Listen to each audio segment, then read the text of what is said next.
First of all, thanks very much to the Spiritist Society, with which I go back many, many years. They have been inviting me to give speeches in Brazil. Actually, I came to Florida once, Washington, D.C., wherever. And it is always a pleasure to talk to people who already have a belief system that accepts some of the ways that reality is built. Especially today, there's a tremendous amount of misconception about reality. Scientists have accepted scientific materialism. Matter is everything. Of course, matter is everything philosophy is completely not in agreement with our experiences. But who cares? When the belief system hits you, then you are stuck. So we won't be talking about all the ways that reincarnation can be justified or experimentally verified, which you probably are all familiar with me. Instead, I would focus on how the theory is being built. The basic problems with building a theory of how we can reincarnate, and when we have built the theory, how the theory itself has aspects that requires verification, and those verifications have been available gradually, and also how we can use the idea of reincarnation in our life. That is what really the importance is. When we don't accept reincarnation, we are missing a very big point of what life is about. We are really accepting that we are machines, because one life cannot really get into the subtleties of the ways consciousness is built, and our life should be built in that same vein, because we are from consciousness, and we go back to consciousness repeatedly when we die, and then we come back again. That's basically the idea of reincarnation. Why is that important? Because consciousness has huge aspects that we call archetypes. That's a name that Plato gave, but we usually recognize them as spiritual virtues, spiritual qualities, spiritual values that we build in ourselves. Yes, spiritual traditions and religions are unanimous about the fact that God, a name for consciousness, much misunderstood, but God builds us in His own image. Very easy to misunderstand that. This is not that we are already built in His own image. No, we have been really had to go through a long story of evolution to be where we are. So the image has to be built gradually. And this is why reincarnation is important. It takes a horrendous amount of not only evolution all through all these animals, etc., that we have gone through, but even as humans, we have to come over and over again to develop this image of God. But eventually, the idea is that we all become perfected image of God. What does that mean explicitly in scientific language? We now know that our body is not only material hardware, but it comes with software. This is a concept very easy to understand in view of the fact that we now have built computer machines which is hardware, and we know that the software laws are different. They cannot be the hardware laws. Materialists are stuck with the fact that because they only accept material hardware, then they are stuck with the fact that software also has to be material. And this is the single concept that is holding back materialism to go into the subtleties of the human existence. You cannot understand how a human being becomes a human being with that philosophy. But with the idea that we have our origin in consciousness, and its archetypes then has to be embodied in the hardware that matter provides, and how that embodiment occurs, how to explore these archetypes and make the embodiment, which is nothing but software programs. That's what it takes, all these incarnations. I don't know if you have seen a Hollywood movie called Groundhog Day. Yes. You have wonderful movie, reincarnation movie. A guy on the Groundhog Day is describing the story of the groundhog and his own story of loving a girl there becomes into the loop of reincarnation because he doesn't know anything about love. And the story is how he finds out about love with all these incarnations coming back again and again. And there's a lot of truth in it because initially he doesn't know anything. If you don't know anything, how do you get into it? Think about it for a moment. You don't know anything about anything. How do you get out of it? How do you get out of total ignorance? So it's not total ignorance.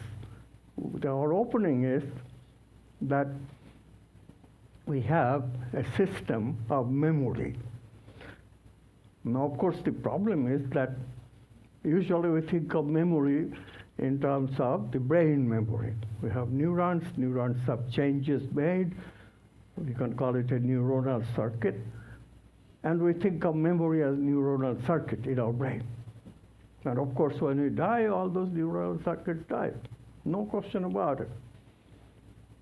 So this memory that must be there in order to tell people there is something. I'm not going to die. This is not it. I'm going to be born with things that I learn in this life, in the next life. How is that memory getting to be carried to the next life? If we think in this way, then actually solution can come. In fact, it's interesting, in India, the Upanishads, where the idea was first put forward, they knew about this. They made a theory of this memory. They call the memory karma, which is a Sanskrit word. And the ideas are vaguely talking about the patterns, behavior patterns, behavior patterns and habit patterns and character traits that you develop in this life. That's what karma is. Somehow, people misunderstood this, especially when not the Spiritist group, but in America and elsewhere, there's another group of people called Theosophists. They revived the idea of reincarnation in the West. And they're good people. Madame Blavatsky certainly was a fantastic woman who founded this Theosophical Society. But unfortunately, when they wrote about reincarnation and started publicizing the idea, they reformed this idea of karma going from one life to another is what reincarnation is to another idea, which is that based on one of Newton's laws of motion. One of Newton's laws says that if you act on something, it reacts back. You cannot touch someone without being touched. And it became an action-reaction thing.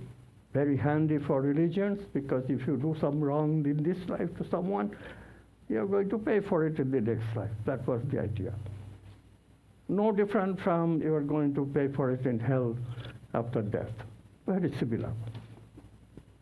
And this was very unfortunate. So for a long time, there is huge confusion in the Society of Scientists who are trying to find a logical explanation of reincarnation, and they go nowhere. How do you find this? What is the reason that I do something to somebody and I will have to pay for it in the next life? It turns out that this also can be included in the actual theory. We'll come back to it. So this is the reason for a long time, when data started appearing, thanks to a researcher, you know all this. I'm just saying in case there's somebody who doesn't know. So there was a guy at the University of Virginia in the United States, where there was a psychiatrist, Ian Stevenson, great researcher. He started taking these reincarnational stories that little boys and girls tell, especially in India, Shillong, places like that, and he started following that up. He found wonderful corroboration of the idea that they really are telling stories of their past lives that reflect some of their habit patterns, character traits, as well as the related stories. So as children, we do remember a little bit of the storyline of the previous life. It's not about the storyline, though. Stevenson himself looked into the affair and found that, yeah, character traits like geniuses, character traits or habit patterns like phobia, these things are what people inherit from their past life. So gradually, when I started looking at the problem, then the idea was not very far-fetched to come to be immediately that quantum physics has, in fact, an answer for it. The answer is very simple. In quantum physics, what happens is that objects are no longer solid objects. Objects are possibilities for consciousness to choose from. This is a very, very interesting concept. Now you have to dwell on it a little bit if you're not familiar with it. Because objects is the way that we see them. Objects seem to be objects, stable objects. And indeed, if they were not so stable, especially human beings, it would be a little difficult to relate to each other, isn't it? All of us would be like dancing ghosts in this room. So it makes sense that in the microscopic world that we experience, objects are pretty solid, fixed objects. Unless you apply a force, they don't change their movement. So all this changed when we started looking at the sub-microscopic world, the world that we cannot even see easily with ordinary microscopes, of elementary objects. If you break down objects, they become elementary objects sooner or later. That's the building block of big objects. Electrons, protons, neutrons, like this. Today we say electron quarks, but we don't have to go to that level of explanation. So these elementary objects, electrons, neutrons, protons make up the atom. Atoms make up molecules, and so forth. All these are quantum objects. Their behavior is very different from Newtonian objects like this, chairs and tables. How different? Initially, there was a lot of confusion. Confusion was that one particular object, light, was seen initially as waves, and then we found that light consists of particles as well. They were called photons. And the confusion was, how can light be both wave and particle?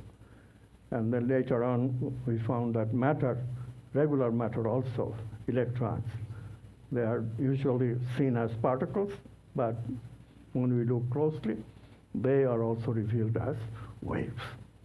A lot of confusion. When we are same object is wave and particle, you just get confused because they are very different in characteristic. Particles follow a given trajectory. If you throw a particle, it will move always one place at a time in a trajectory. If, on the other hand, you create a wave, the wave will spread out. You all have seen how water spreads out, making big circles on the water. So many places at the same time. So how to reconcile this? Initially, people were very confused, and some people are even today very confused. If you read quantum physics textbooks, you could get very confused. This is the story, unfortunately. But the confusion doesn't have to be, because people have been pointing out, intelligent people have been pointing out what the story really is. When you do an experiment where wave and particle nature both shows up, such an experiment is called double slit experiment, for example. I won't go into details because you want to come back to reincarnation as quickly as possible. But the idea is that an electron, which is conceived as a particle, goes through both slits at the same time. But if you try to see them at this slit, then they are not waves anymore. They go through both slits at the same time. One electron goes through both slits. How do I know that they are waves? Because they make a pattern of interference between the waves. And the pattern shows up in a photographic plate that you can put at the end of the trajectory of the electron. They don't make the pattern just behind the two slits. Instead, they make many, many fringes of electron. Wave behavior. But whenever you try to see them, which slit they're passing through, you lose the pattern. Then they become like Newtonian particles. They will go exactly through that slit and fall behind that slit. How to explain this? For a long time, there was just no explanation. Nobody dared. Eventually, somebody said, well, okay, it's obvious. Electrons are waves of possibility. They reside in another domain of reality. This is the key concept. So don't be hasty. Get the concept straight, because this is the concept that really differentiates Spiritist, spiritual traditions, to some extent religions, although again, there the concept becomes distorted. Versus the materialists. Materialists hold on to one domain of reality. But quantum physics is forcing us from the get-go. This is just the beginning of quantum physics. Objects are waves, and they reside in a domain different from space and time, outside of space and time. When we observe them, however, they become localized particles. So that simple experiment is telling us this, without any ambiguity. What's the problem? Again, prejudice, that's the problem. But if you don't have that prejudice, then it is easy, and we have discovered something that we have always been knowing about from the spiritual traditions. Indeed, spiritual traditions are always saying there is a transcendent domain of reality. God, you may call it. Much misunderstood. Most people think of God as a person. I'm not denying that. But the point is, the spiritual traditions itself, such as people like Jesus or Buddha or Krishna, they have been talking about it in a very, very correct way, using words that today may not be transparent to us, but they knew what they're talking about because they're distinguishing. They're saying there is a domain which is transcendent. It's not the immanent. And the transcendent becomes immanent. This is the part which people miss. And this is the part you must remember. Transcendent becomes immanent, just as the wave becomes particle when we measure. They're not separate in the sense of duality. There's also dualism. There's a separate domain here, and there is a separate domain. Two separate domains. Then you have the problem of how the two separate domains interact with each other. That doesn't work, because what mediates the interaction? So the idea has extreme amount of subtlety. And these subtleties are what we have to overcome in order to go deep into reincarnation. So what is the concept then? Concept would have to be that when we die, some part of us that becomes part of this domain outside of space and time. Quantum physics we call this domain of non-locality. Why? Because in that domain, if two objects interact, they become correlated, and such correlated objects then can communicate instantly with one another. Now imagine that. Give it a little time to think about. Two objects separated by distance. They came close and interacted, but then you separate them, like this. Came from opposite sides, interacted briefly, and went this way and that way, and then they are moving. Can go galaxies apart. And still, they communicate instantly. What kind of objects are these? Who can we communicate instantly? I can only communicate instantly with myself.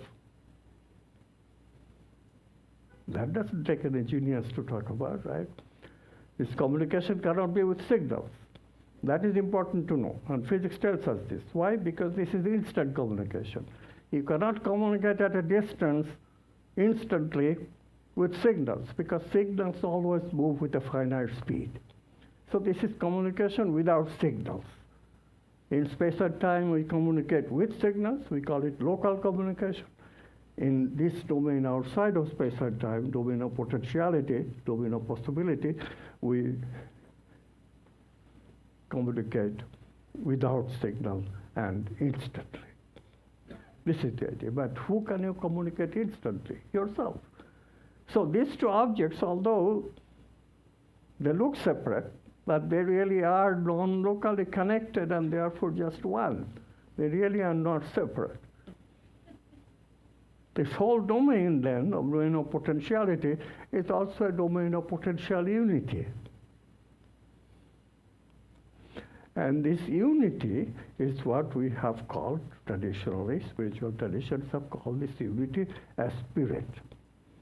Now again, there is transcendent spirit, that's the unconscious, and then there is immanent spirit.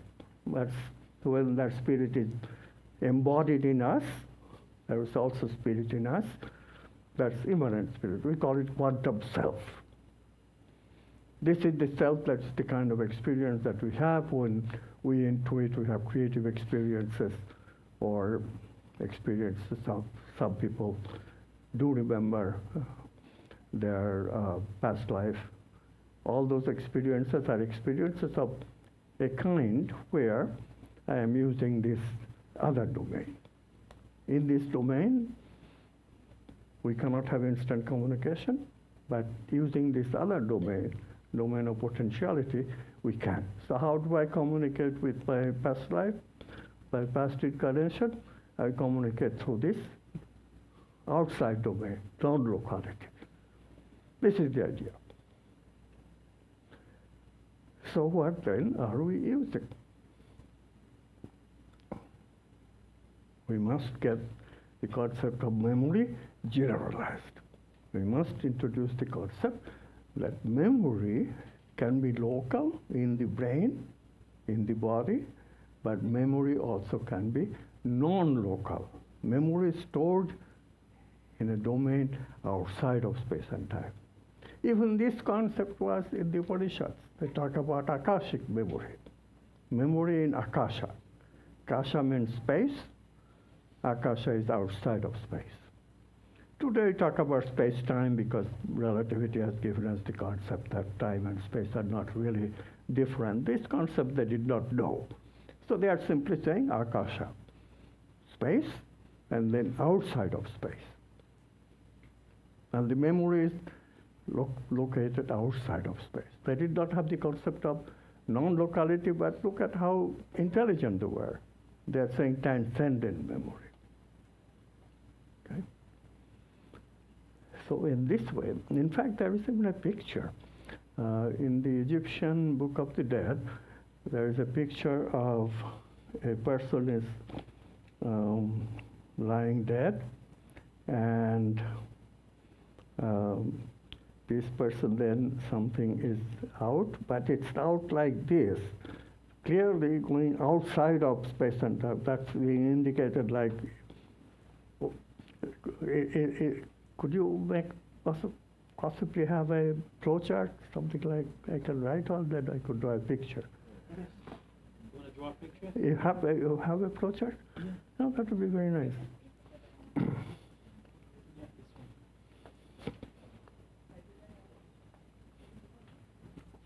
No, not yet. Later.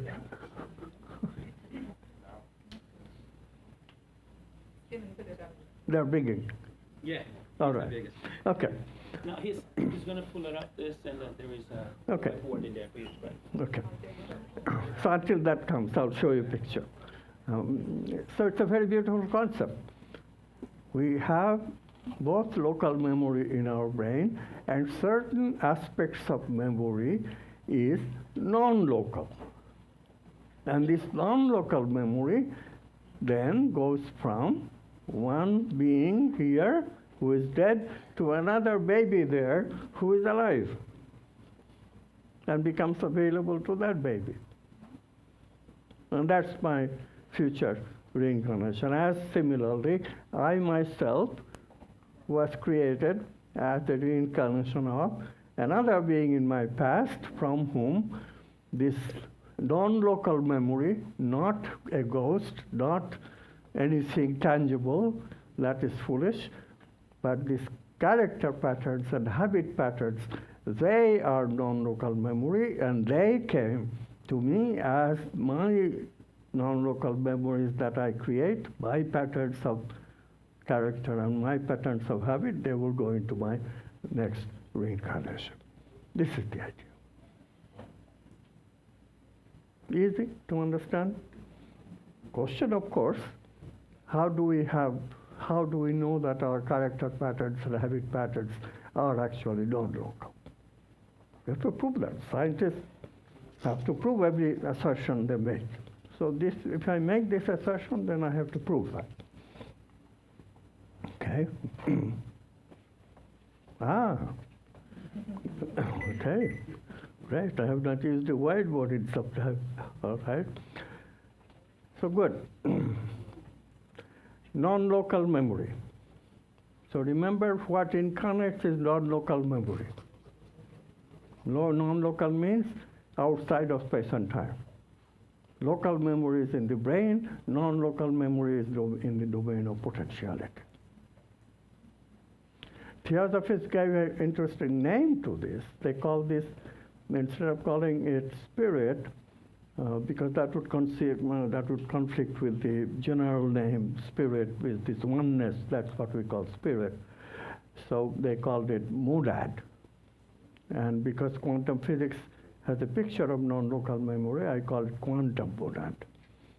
This is the concept. So we, within ourselves, have a bunch of non-local memories. As we grow up, we learn things.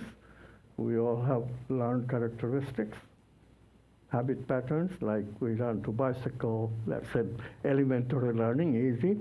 But we also learn to love, learn to be respectful, or learn to hate, learn to be racist and all that. All those learnings go with us. Or even worse, learn to be child abuser. Those things go with us. This is the thing. In Brazil, family constellation therapy became very popular. What is the idea there? The idea is that in a family, and people when they're born initially, this beginning of a person's history, all of us come from animals and then we start becoming human. Our history begins in the world. And it's continuous. So some of us are old monads, some of us are very new monads. So their idea was that the new monads will bring all this bad karma, bad traits that they have learned, and they will want to be born in the same family for security, because they don't know any better. Just as when we are a child, we don't dare to go outside of our house. We stay in the same house. We stay close to the mother. So similarly, they will be born in the same family, and they will bring this child abuse part with them.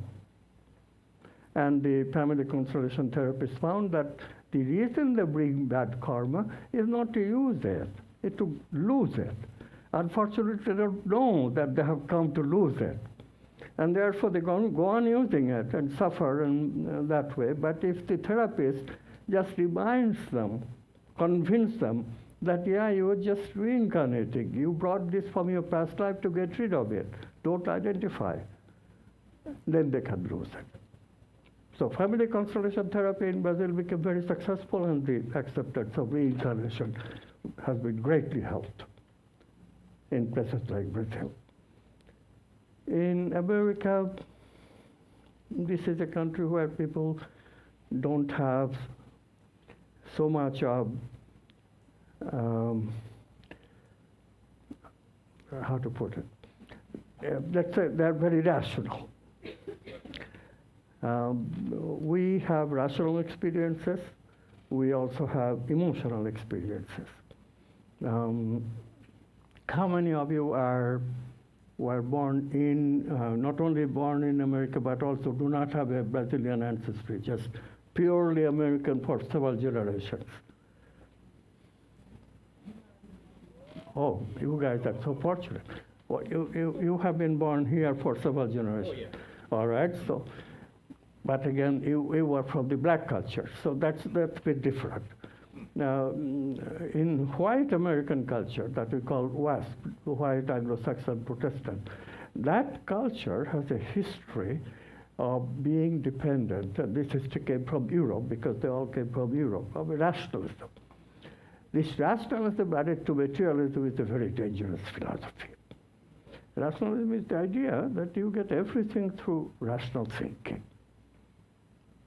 And it's very hard when you believe that to believe in a transcendent domain, to believe in anything outside of space and time. Because rational thinking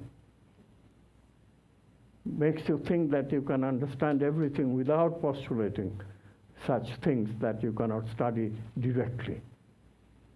The domain of potentiality is unconscious in us. So you have to accept that there is unconscious that is guiding your conscious behavior. Now, agreed that a European named Freud already had this idea in psychology, and another European named Carl Jung certainly developed this idea a lot. Agreed. And transpersonal psychologists and depth psychologists, they still value those concepts. But the mainstream psychology is the materialist psychology. Behavior is cognitive psychology. That psychology has no room for such things. And so family constellation therapy is hardly used. I have a friend who uses it, quite popular. We wrote a book together a while ago, who uses family constellation therapy and very successfully. So, but you don't have any difficulty with the reincarnation, right? You're part of the Spiritist Society? I'm open to the idea. I'm not a part of the Spiritist Society. I just come here and hang out. Okay.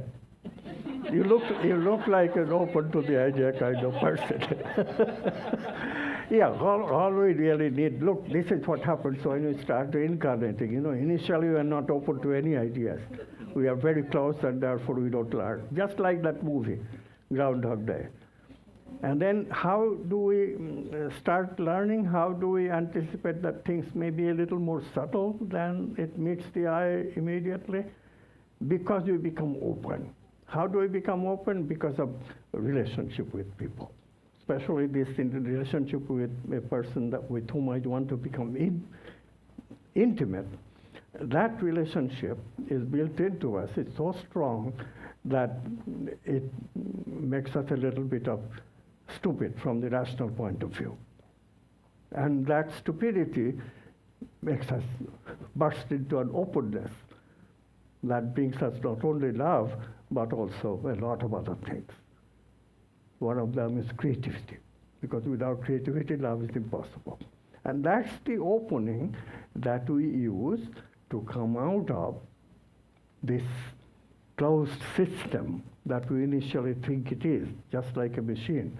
All my behavior is predictable. All my mother's behavior is also predictable. All my surroundings are also predictable. And then when we discover love, we find, no, it's not predictable. It depends on so many other things, and we become open. How do I love this person? Which came, at that time I was in romance, but it goes away when I'm not in romance. That's what opens us up. This is the story, this was the story of Groundhog Day. Love opens us up. So that comes later, but let me go back to the science a little bit more. Idea has to have a theory, and the theory came accidentally to me, accidentally because I did figure out that the quantum equation of movement has something to do with it. And think of this, how do we form a memory? You have an object, a stimulus comes and incident on the brain. Brain becomes a possibility, just as the stimulus that comes, which is also a possibility. Possibility interacts with possibility. And a response takes place in the brain. And the brain then memorizes that response, right? It's a simple concept of memory as a brain circuit. Brain changes a little. One of the neurons fires and makes a change, memory. And then second time, the same stimulus comes. There is a response directly from the stimulus, but remember there is also that memory. So as soon as this stimulus comes again, that memory also will be excited. And that memory will feed back into the equation of that governs the brain, that governs the mind. And this feedback in the quantum equation of movement will change the quantum equation. Quantum equation with feedback has a fundamentally different characteristic, which makes them very difficult to solve. Quantum equations are pretty easy to solve. But this feedback, quantum equation with feedback, called nonlinear equation, is hard to solve. So, one day I'm sitting with this nonlinear equation written on a pad before me and wondering how I'm ever going to solve it. And a graduate student, without me seeing him, all of a sudden I hear the voice, "Why are you looking so glum?" I say, how can one be happy when there is a nonlinear equation to solve? Okay? So he picks up the paper on which the equation was written, and he says, I can solve it.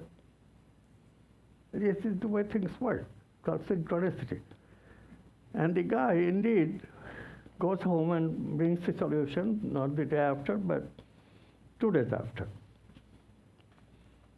And we worked on it, and eventually found the solution. The solution is absolutely very interesting. So let me show you. So quantum objects are objects of possibility.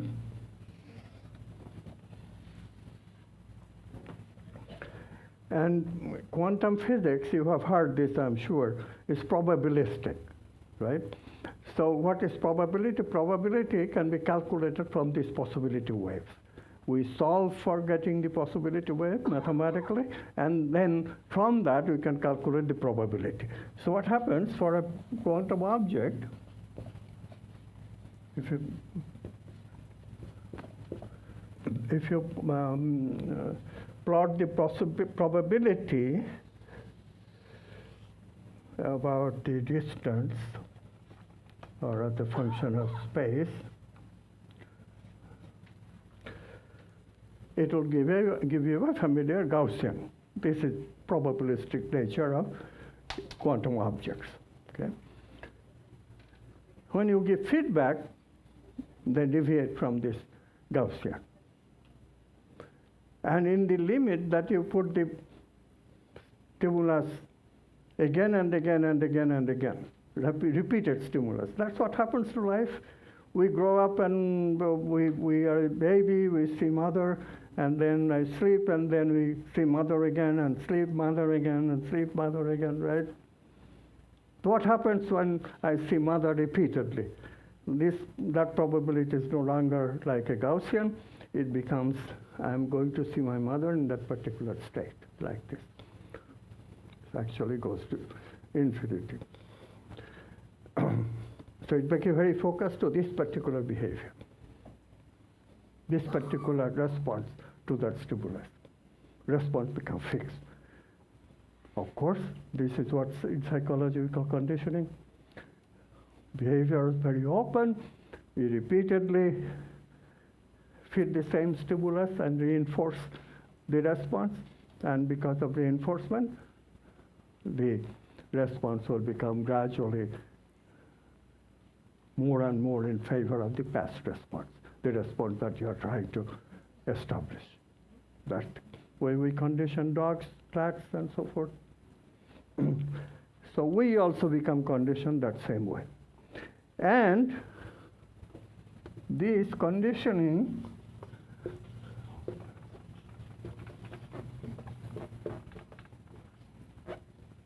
materialistic of conditioning has a change in the brain. The brain becomes like a certain neuronal pathway is being used and becomes a groove. Like if you have a memory circuit, and then this memory circuit becomes thicker and thicker and thicker and thicker. That's conditioning. And that's not what this picture is saying. This picture is saying conditioning is equal to modification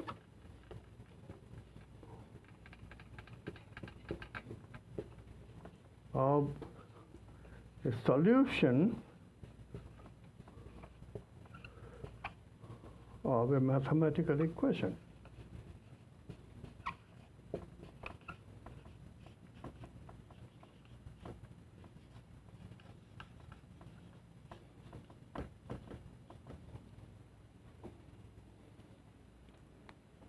Agree?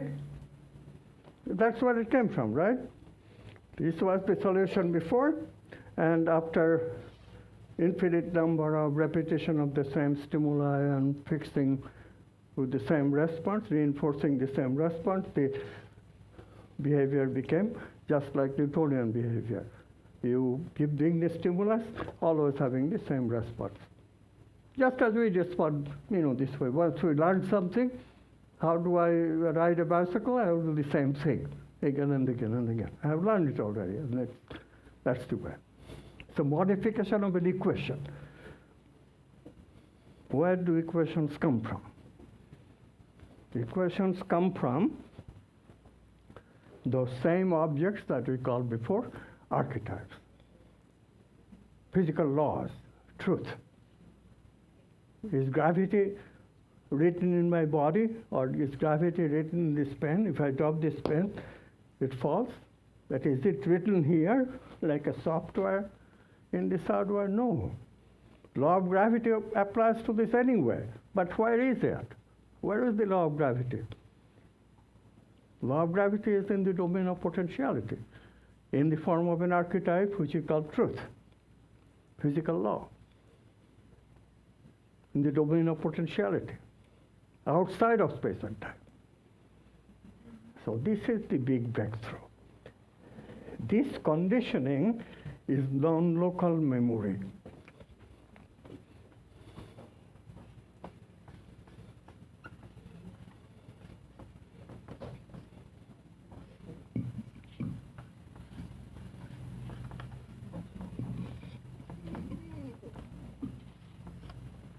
Yes, memory do form this way, that we discussed in the beginning, but memory of learning is a non-local memory.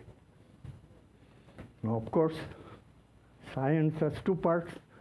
Theory is good, but there is also experimental data. How do you provide experimental data? So this, fortunately, even before I found the theory, was a guy named Carl Lashley, neuroscientist.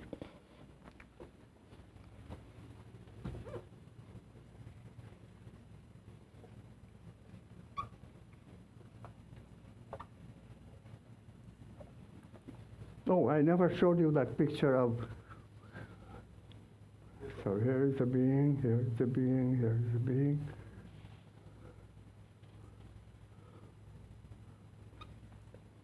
Like this.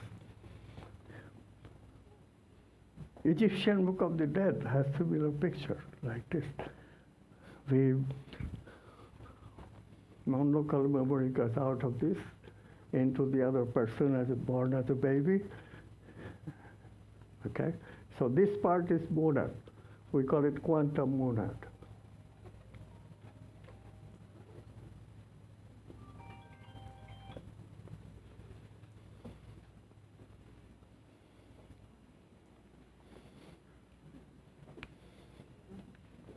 Okay? Now, Lashley's experiment. Today we won't do such experiments. It's not allowed. Good thing. But in the days that Lashley did it, in the 1950s, such animal cruelty was very common among scientists. So Lashley thought that if he trains a rat to find simple conditioning, what you do is you take a Y maze,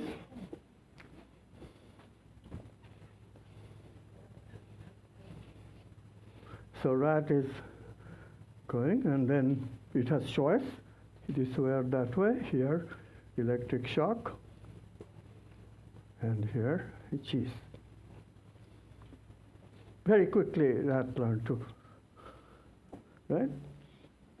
So Lashley thought, now I'll find out where in the rat's brain this learning capacity exists. Distinction. There is memory of incident. Rat going through one path or the other path. That's a memory. That's local memory. That will form in the brain. What we are saying is the learning part of the memory, this capacity, these rats now have learned to find in a Y maze, to find the cheese. That capacity. Just as we learn to read A as A, not E, right? That learning capacity. Capacity to learn. And Lashley's idea was that he will teach a rat and then cut off portions of the rat's brain. 5%, 10%, 15%, on and on. He even chopped up 50%. But even then, a rat can find the cheese. Amazing. And he's doing the experiment with many rats. One rat 50% from here, another rat 50% from here, another rat 50% from the middle of the brain. So different rat is losing different parts of the brain, and still the rats are finding. Beyond 50% they couldn't do because the rats just die, basically. So that's an amazing finding. Where is that memory? So Lashley thought that maybe the memory is everywhere. But people worked with that idea, holographic memory, that idea, but idea doesn't pan out. Is there another idea that will explain Lashley?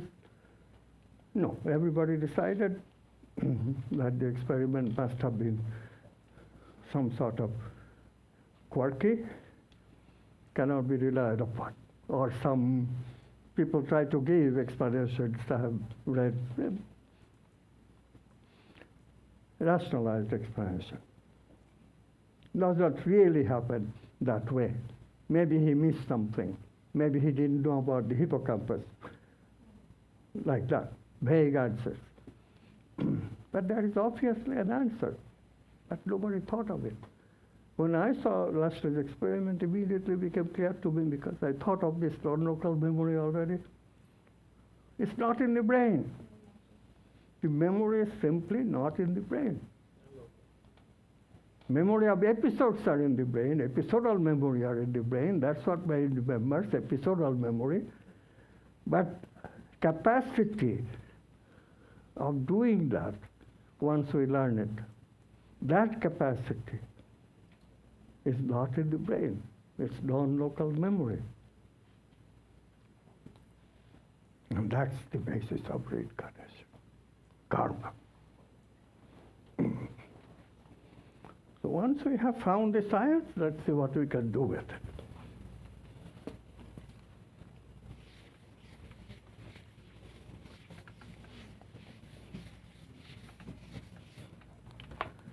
So take this with you, and karma equals non-local memory.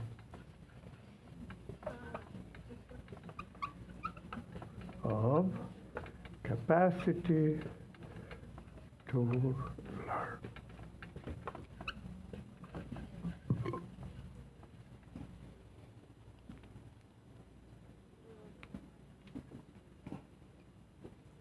First of all, immediately we see, aha, so life is about our capacities to learn. What kind of things should we learn? Okay. And initial thinking would be, learning stuff around me that I see. Those are the stuff that is easy. I see the physical world, so we learn a lot of stuff, how to use forks and knives to eat, how to ride a bicycle, how to read books, stuff like that. That's learning. Oh. Okay, 10 minutes. I have to be fast now. You can ask questions later, so we can prolong this a little bit. Okay. So this is the kind of learning initially we do. But like this fellow of the Groundhog Day, that movie, similarly, when we become a little bit older, we have gone through all of this kind of learning, and we don't know. We have other kinds of learning too, but we're not sure of that because our parents don't tell us. The education system is such that nobody talks about the fact that we do learn to love from our mother quite a bit, learn to trust our mother. But if you ask a 6-year-old, what did you learn from your mother? My mother taught me alphabet. My mother taught me how to count. I doubt if any child would ever say, my mother taught me trust. My mother taught me love. No, we don't know those concepts yet.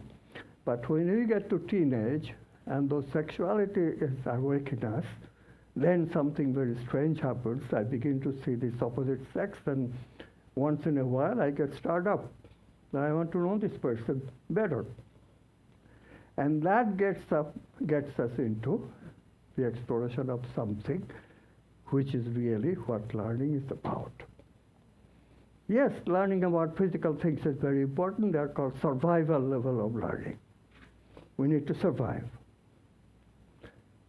But this level of learning, where we learn to love, learn to be good to fellow humans, learn to be fair to people, this is the kind of learning that is the journey that we are in. So people who had this theory, they were very aware of this. So they have another concept. This concept is called Dharma.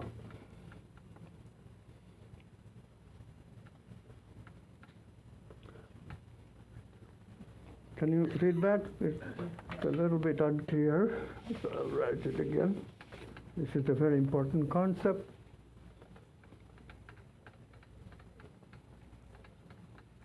Dharma.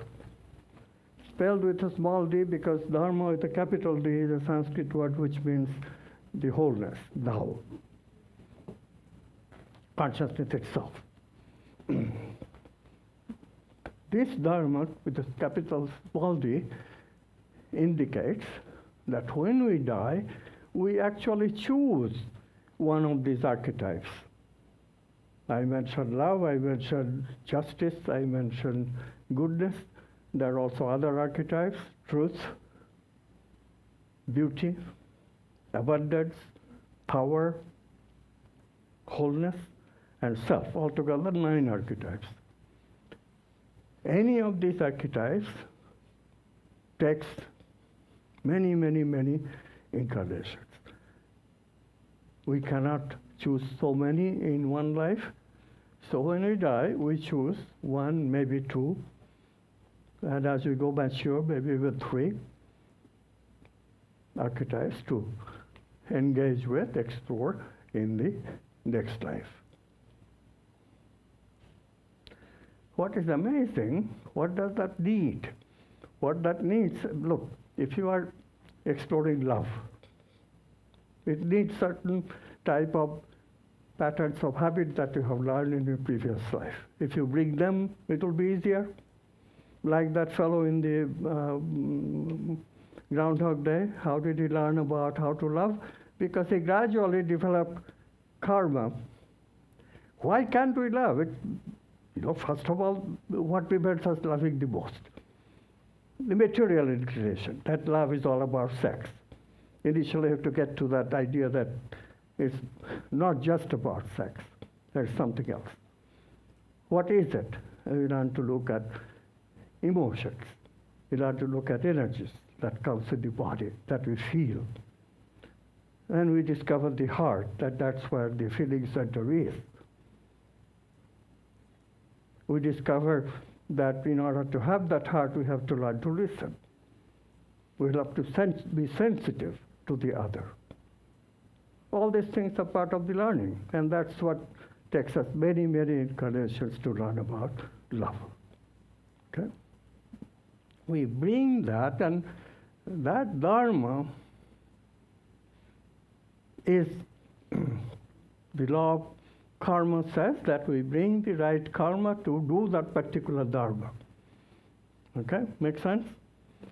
In each life, we choose the right karma to bring to deal with that particular dharma.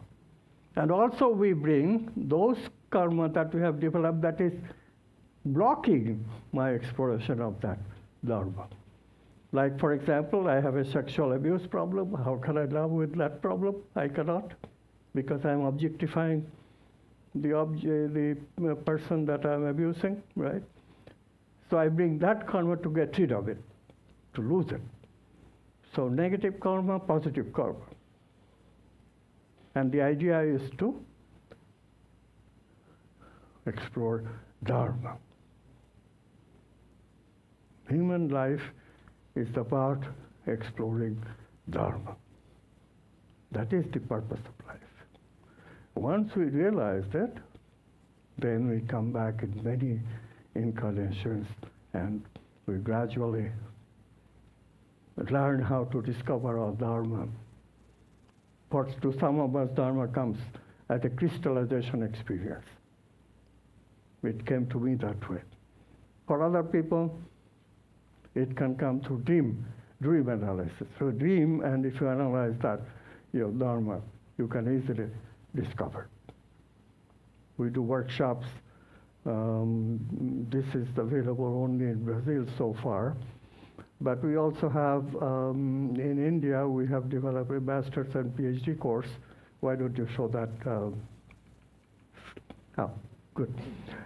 And you can check my website to find details about this if you are interested in more. And the book Physics of the Soul has some of the ideas that is needed to develop a life where you fully use reincarnation. It is very clear now, even brain psychologists, brain scientists are talking about the fact that kids don't learn at the same rate. Some kids come with karma already learned, and some kids are new in the game, new quantum monads. This new quantum monads and the old quantum monads, this is the separation of ordinary students and the talented and gifted students. If we don't know it's due to reincarnation, we are puzzled.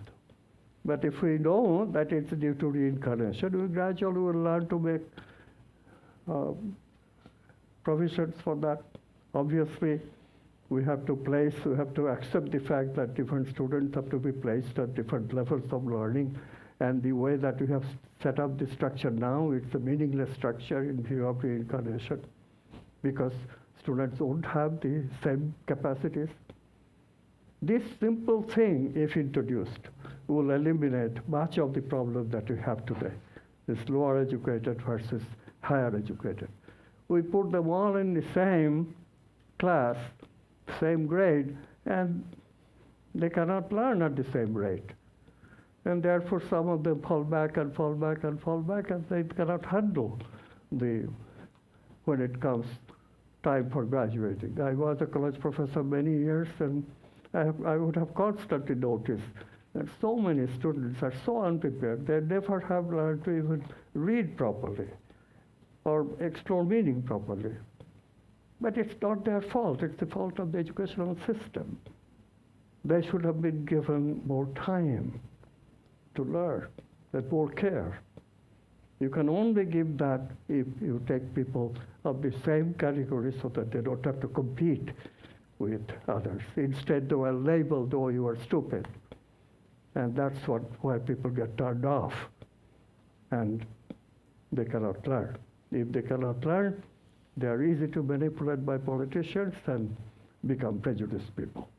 And this is, of course, what we see in our society today. So many people with so many prejudices that they become hateful and easily excitable by political leaders. It does not have to be that way. If we center on the archetypes, clearly recognize the role of reincarnation, then everybody will be able to grow up and access meaning and purpose of their lives.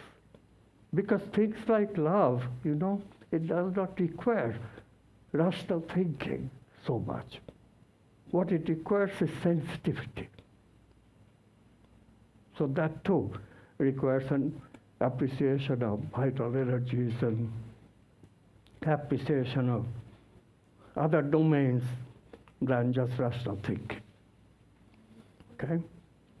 Time is up, I guess. Thank you. I will be happy to answer questions. Questions. We're going to go to questions now, okay? Questions. Yeah. Questions.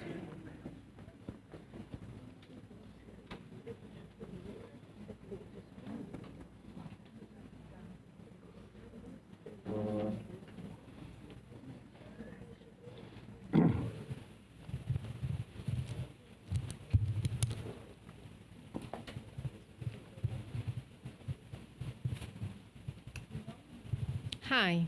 Hi. My name is Edmara, and so when you talk about non-local memory and the memory of our past lives, so when we do past regression therapy, like when we have the memory of our past lives, do you know how that works? And also when we have, through meditation, because it happened to me before, and then I access those memories. How does that work? If you can explain that. So you were asking, we have non-local memory also of our story? Yes, exactly. And how does that happen? Because I talked only about the learned characteristics. Yeah, how do we correct that memory from our past lives? So the idea is that the non-locality in the domain of potentiality does not have any space or time built into them. Domain of potentiality goes past, present, future. Okay? And therefore, that part of capacity, non-local story of my past life, in the non-local domain, in my unconscious, I'm connected to that being. So this picture that I made, so when I'm here, okay, then I'm connected to this being as well as here. Okay?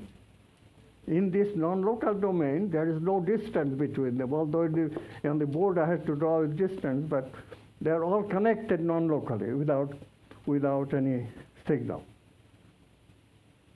And therefore, in principle, all the memory of my past is available, in principle. Why can't I then not recall them so easily, except in childhood? The reason is that other memories take over the place. Brain becomes full of these memories. It's not so open anymore. As children, especially children growing up in a culture where reincarnation is accepted, there children will remember. And that is allowed, and therefore they will talk about it. And that's how researchers came to know that, yes, there are a large number of people all over the world. Now 25% of Americans, that is 1985, had reincarnational experiences in their childhood. 25%, and that maybe now, that was in the last century. So 50 years have gone by, so now it could be even 60%, who knows? Okay? So it's a very interesting way that we forget. If we had in our childhood a recognition of things like channeling, things like ESP, intuitions, then I think this would have been much easier for us to remember. To especially remember our dharma, remember our karma. Although, I have developed a theory now that maybe karma is transferred to us through our astrology. Dharma is transferred to us through our astrological science. So that's another story. I won't have time to discuss it tonight, but it's really a very interesting story that is coming out. Any other question, please?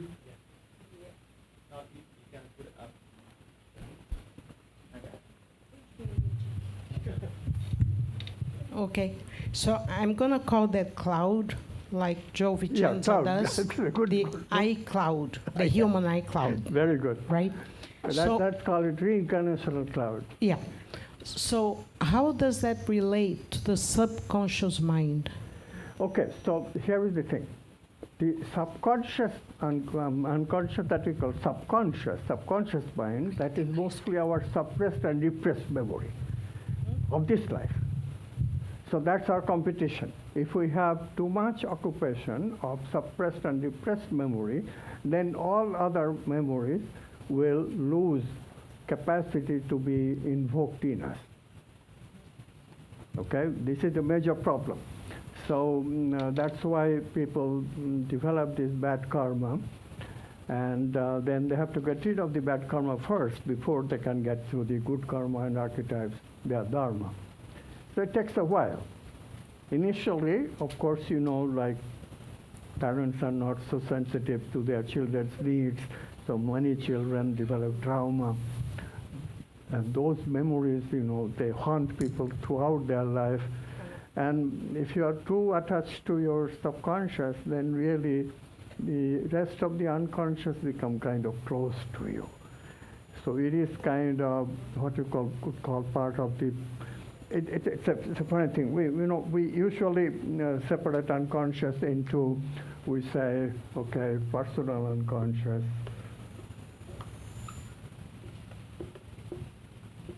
Well, this is what we mean by this is local memories. This is really local memories. And then we should have another personal unconscious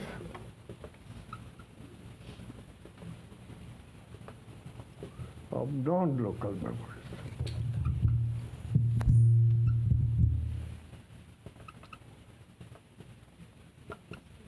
Then we have collective unconscious and all that. Now this is the reincarnation introduces this concept of we have two personal unconscious, not just the subconscious, which is the stuff that I have suppressed, but also unconscious that's coming to me from my past lives. Would that be correct to say that for some people?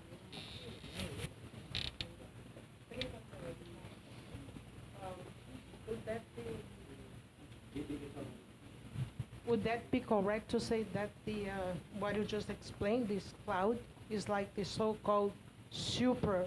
Yeah, non-local cloud, except think of it as a non-local cloud. Usual cloud is electromagnetic. And then super-conscious mind, is that what it would be? It is part of that. Well, we don't call it, the names get confused. Superconscious is usually referred to even more advanced part of the unconscious where creative ideas come from. Okay. Creative ideas can come to anybody. They're not personal. They're not for me personal. Whereas this part of the unconscious, the characteristic is, it is only my incarnation. Okay? Right. Got it. Thank you. Hello. Hi. Oops. Hello. Yes, please. Hi. When you talk about the non-locally memory, what is this exactly? And is it alive? And if it's beyond time and space, does that means that on that non-locality, the past, the present, and the future happens at the same time? Mm-hmm. Kind of. But you still have to use the word time again. That's a bit confusing. You have to sort of picture it. You have to sort of mentally find a picture, okay, time and space doesn't exist, so everything all are the same. But again, we use the word time, so get confusing. So all are the same, okay? Very difficult to conceive, but you are getting the idea already. Just that you have to keep away from using that same word, because as soon as you use the word time, we create time. So it's beyond space and time is the one way of thinking of it. Another way of thinking of it is that space and time are just parameters of objects, but they're not actualized. Yes, space itself is a possibility, time itself is a possibility. That's another way of thinking of it. Okay, so we can say maybe that the past, the future, and the present happen simultaneously? Yeah, and again, the future is tricky because future, in the past, things actually actualized as well. But the future has never been actualized. So future is, again, a little bit more tricky to talk about. It's really a potentiality. But can I use the future potentialities to create my present moment? Yes, of course, that's what creativity is about. So when we are creative, one way of thinking of creativity is that it's thinking of future memory. They're not really memory, because memory is something that already has happened, but it's just a way of thinking. They're coming from future potentialities. Okay? So, for example, if you are thinking of spirituality and spiritual work, it's very useful to think of yourself as a future being who already have that characteristic. Like if you're having difficulty with loving, one way of thinking, visualizing, is yourself completely established in a love relationship. Let's make that picture in your mind that, yeah, you, and then there is this man, and you are relating perfectly. You are connected. And how that picture helps? Because that is the picture that is in future, but you're reinforcing it from the present, you see. And doing that, you are helping yourself now. You're also helping that future being to do exactly what they need to do. Okay? So reincarnation teaches us all these tricks about personal development. Hi, Amit. It's a pleasure to meet you today. We're all so thankful and grateful that you're here. My question is actually yeah, go ahead. Regarding the brain that you can invoke and therefore can experience in non-locality consciousness. And I know that you explained that we need to understand the quantum measurements theory in the right way. I was wondering if you can elaborate a little bit more how we can invoke and therefore experience this non-locality to consciousness. I didn't get that. You didn't get it? Okay, say it a little bit slowly. I did not get your question. Please. Okay. The brain can invoke and therefore can experience non-locality to consciousness, but you also explained that we need to understand the quantum measurements theory. So I was wondering if you can elaborate for us how we can invoke. Okay, so you want to get the quantum measurement theory, what part? You didn't understand the non-locality aspect of quantum measurement? The non-locality, yes. Okay.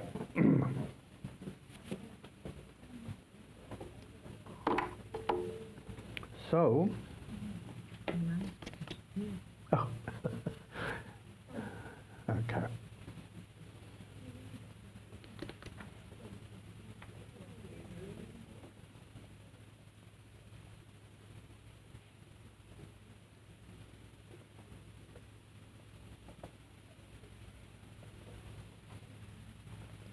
Okay, so think of this as space-time. Space and time, and then there is this domain of potentiality.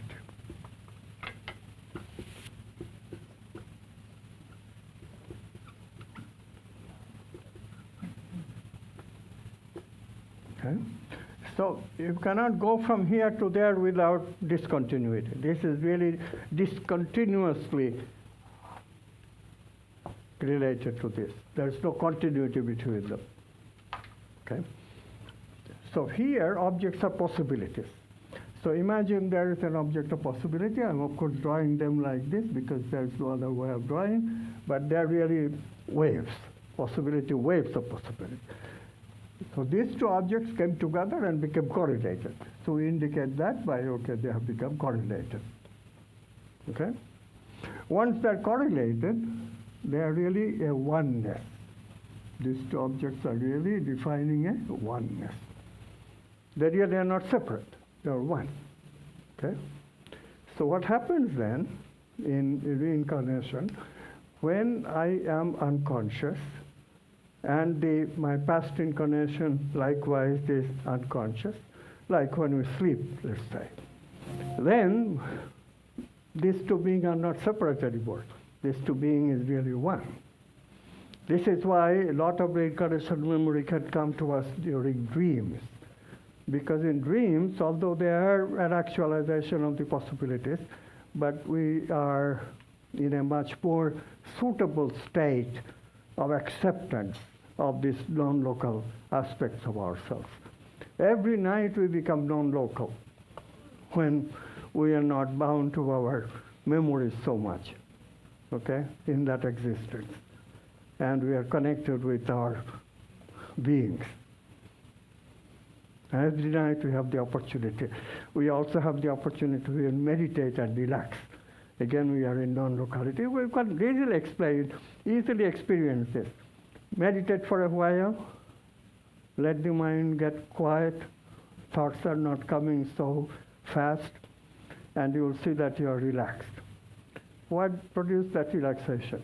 It's an expansion of consciousness, right? And when we love, that same expansion of consciousness. Every time we are relaxed, expanded in consciousness, we have become non-local. Okay?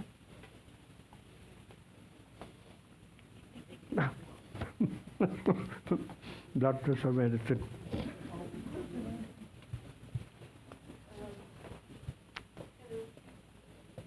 I need a little water.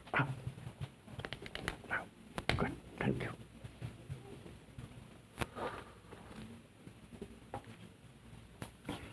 Good evening.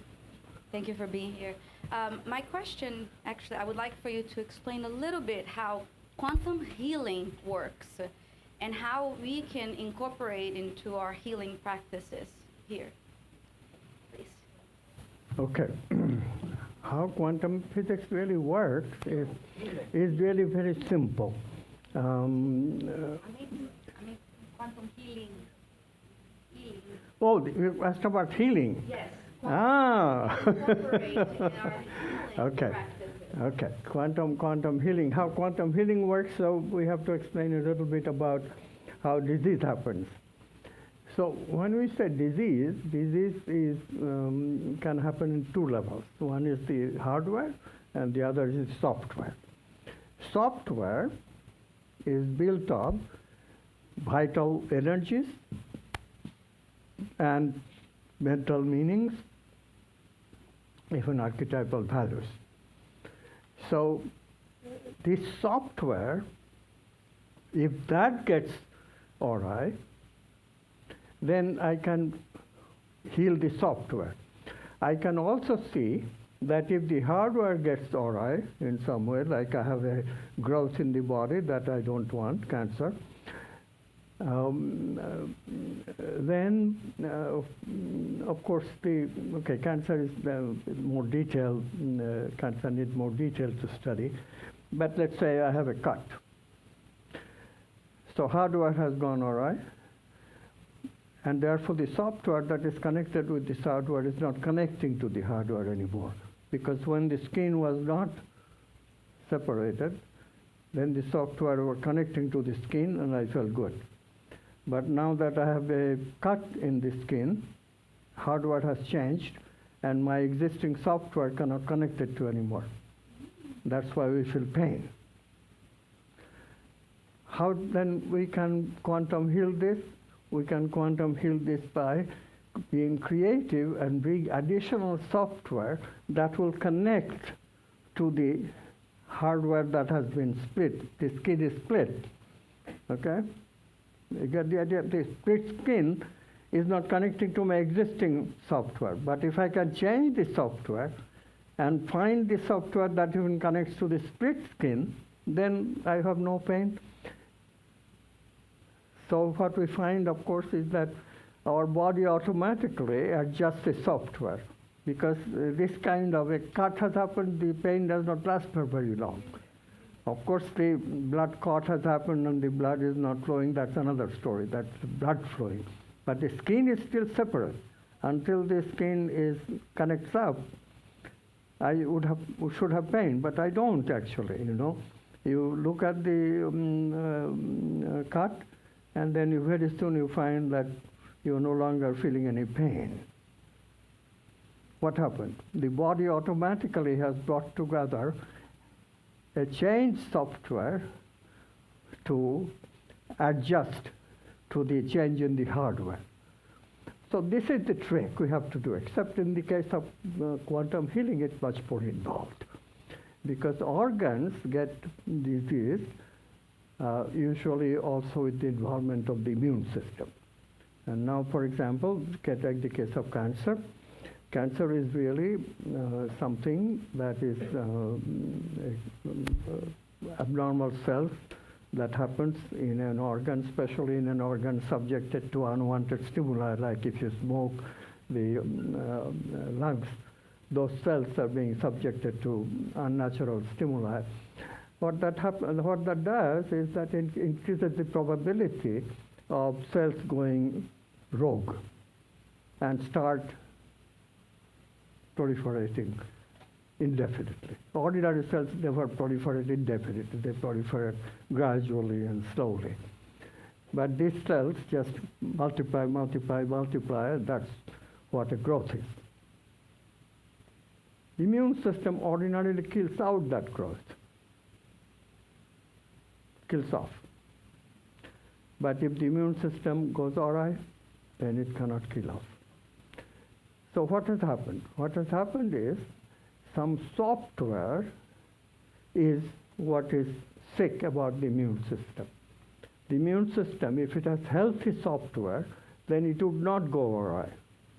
But its software has become diseased. And in quantum physics, what we find, quantum science shows that the problem is lack of love. If there is lack of love in one's life, then the immune system becomes sick, and therefore does not kill off the cancerous cells, and that's why cancer becomes malignant.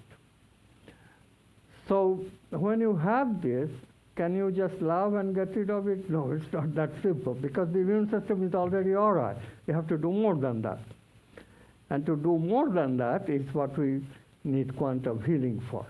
So it's a creative process with which we literally invoke new software for the immune system.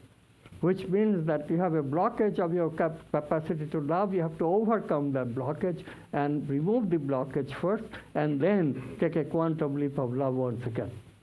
If you do that, can cancer be healed? Yes, there are many examples of such healing today.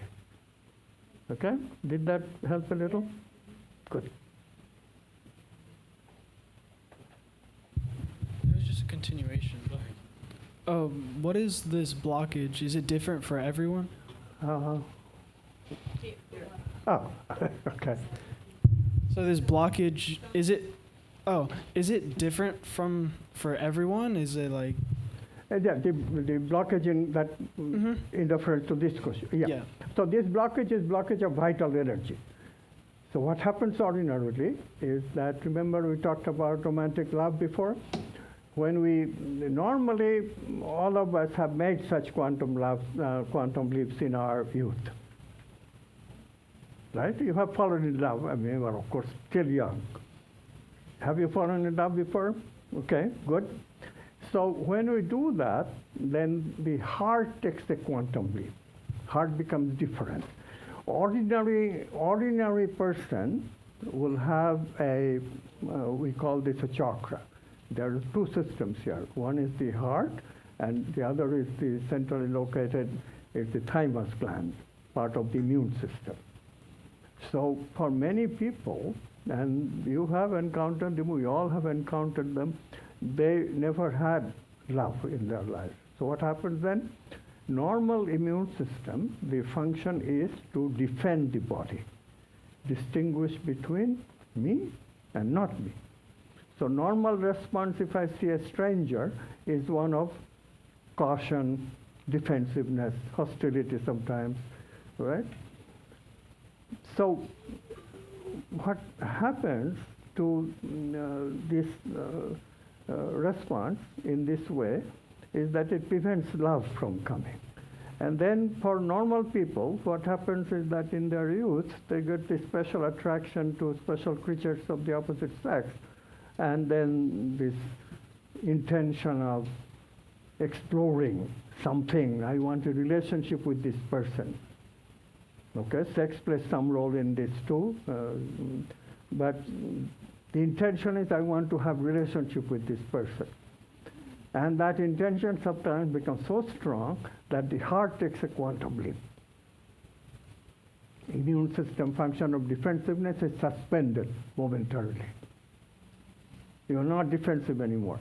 You want a relationship. And that intention then, in those special situations, makes you take a quantum leap. Heart becomes quantum. Heart becomes quantum is a difficult concept to understand. If you come in tomorrow's, we have a gathering tomorrow. Why don't you talk about it in more detail afterwards? If you come tomorrow, I can more go into the details of how the heart becomes quantum, etc. But this is an important thing. When the heart becomes quantum, the physiology changes. Physiology of the organ changes. So here is the heart, which starts taking care of distributing food in your whole body, good system, but it's not really capable of loving. But in that advanced physiology, the change physiology, heart now can take care of another person. The physiology is designed in such a way that it will tell the brain to have this additional function. I not only want to take care of myself, not only I want to survive myself, I want also my partner to survive. I become two. I become one with the partner. And that is what removing that block. The block is defensiveness. And that block, when that block is removed, we can love.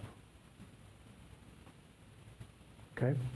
Requires a little more thinking. So come tomorrow, we'll discuss it more. Okay. Okay. So we're going to end here the questions. And tomorrow, for the workshop that he's doing tomorrow, he has some place left. And where's Danilo? So if you want to be part of tomorrow of this workshop, talk to Danilo, and he's going to be able to fix you up. All right? Was it from 10 to 5? 10 a.m. to 5 is in, what is it? Davie? Okay. All right. So talk to Danilo and if somebody's interested going. Yeah? No. It's in Davie. The guy is right there. That's the guy you need to talk to if you want to be part of it. All right? Okay, so it's time for us to go. Thank you very much. We had so many questions. We could stay here all night asking questions, but we can't. So we are very, very thankful that you came in, gave us this opportunity, and I hope you come back, all right? So every time you come down to Florida, please give us a call, and we're going to be able to, get together again because it was wonderful. And Danilo asked me if you like or want to do a small meditation for us, I don't know, to end. You want a meditation? Yes. Okay. All right. Lights. What music do you like? No music needed. No music needed. It's a remembering exercise.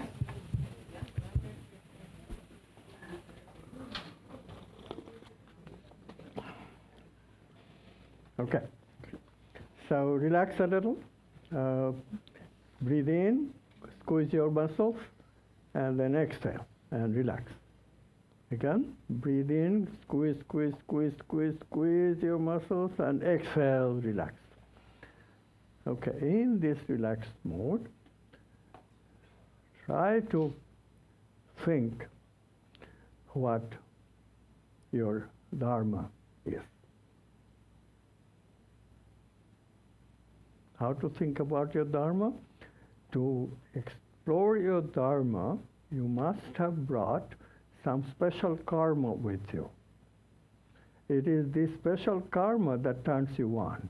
And that's what our Dharma is about. For example, if love is your Dharma, then you would have those special karma that we mentioned before, like being more receptive, being more sensitive to emotions, feelings, being less talkative and more attentive, being more sensitive. Those characteristics. Did you have these characteristics, or did you have some other characteristics? If you are a truth seeker, you will have the characteristics of being more into abstract thinking, being more interested in stuff like expressing your intuitions. You will have more intuitive capacity, sensitivity to intuition. So it is this kind of characteristics that you have right now. And these kind of characteristics, if you concentrate, and see if you have what kind of characteristics like this you have that fits a particular archetype. You may have characteristics just simply of making money, and that's the abundance characteristic. You may have characteristics of having power. Power is something that we all want, so it's a very general characteristic, but the characteristics would be, do you wish to dominate, or do you feel that you are dominated by? Both requires the expression of power. You're getting the sense of it. Beauty is another one, very common archetype. Justice is another archetype. Do you feel fairness in your life? Is that a major issue in your life? If it is a major issue, or retribution, punishment, if those things are major issues, you're in the archetype of justice. So think if any of these things fit your current situation. Take a couple of minutes.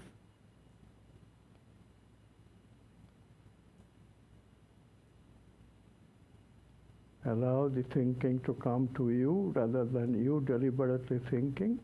In other words, be silent, quiet, and see if any intuition about, if you have any such characteristics that indicate an archetype to you, come to you. It could be wholeness, and you have a habit of conflict resolution, helping other people to resolve their conflicts, helping yourself to resolve conflicts. It could be one of those. it could be just goodness. You have a habit of helping people. That would suggest the archetype of goodness.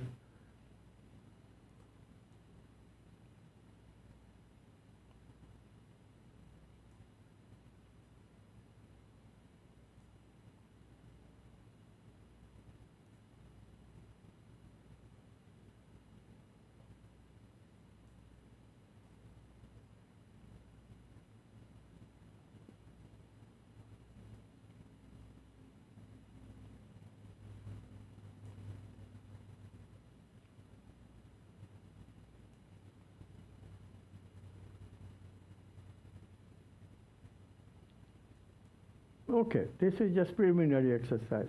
Because what happens is that we bring this dharma, this karma in the early life, and then we don't use them. Later on, we get sidetracked and so forth. So oftentimes, how to know that you don't know you're not doing your dharma? Your life will generally be have a touch of dissatisfaction. You're not satisfied with your job. That's a surefire thing to tell you that you are not exploring your dharma. Because dharma has this quality of giving you bliss. So now the next meditation is what we are going for. We'll do it for a couple, 3 minutes. You go back to your childhood. 5 to 8 is perfect age to go back to. Build a little bit of the childhood that you remember, the house you live, the friends that you have, parents especially, teachers. Those things are very telling. And now to actively wait for coming to memory those habit patterns, those character patterns, traits that you had that really turned you on. Like, did you like to, at that time, were you into relationship? At that time, were you much more into drawing pictures? Were you into writing more? Were you into where things like there is no justice in the world really gave you a lot of grief in those times? Like that. Try to do the same thing we're doing now, except now transfer to the childhood and see if any of these things applied during your childhood. This requires a little meditation, so actually you don't actively think, you just sit quietly and let ideas come to you from intuition. So we'll do this for 3 minutes of quietness. Wait for an idea come to you. What was my karma that really turned me on in those times? That's the question.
Okay, because of time, we might as well terminate the meditation here.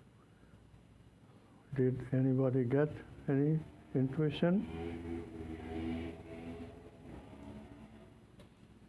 If you want to pursue this at home, you're very welcome. I used to do it for about half an hour. It took me about 15 days before I started getting intuitions about. So we have to be a little patient. Sometimes immediately it comes to some people because we have done this in workshops, and once in a while people get something, but that's very rare. Usually you have to do it for a while. But it is really very important information. We have written, Valentina Onisor, who is sitting over there, and I have written a book called The Return of the Archetypes, in which there is a book called Quantum Astrology, a chapter called Quantum Astrology. If you read that chapter, it's a very simple recipe that will tell you from your birth sign, rising sign, how to know the archetype that you came here to explore. It's the simplest method of finding your Dharma. But really, try to find your Dharma. This is a very important information of your life if you want to live a quantum way, spiritual life. Meaning and purpose being your goal. You become an emissary of consciousness to fulfill the movement of consciousness on Earth. You all know how important that is today. We are doing anything but exploring consciousness, higher consciousness. Thank you. Thank you so much. Thank you, everybody, to show up tonight. Thank you for your presence. And you want to say something where you would get these books, or about the what you wrote over there? You want to mention anything?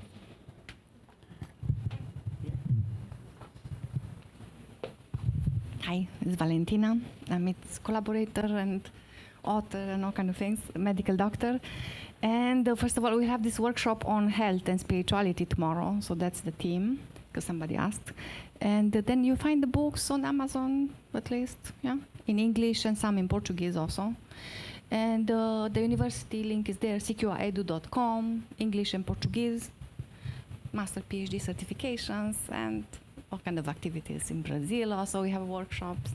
So you can be in touch if you want. Check everything.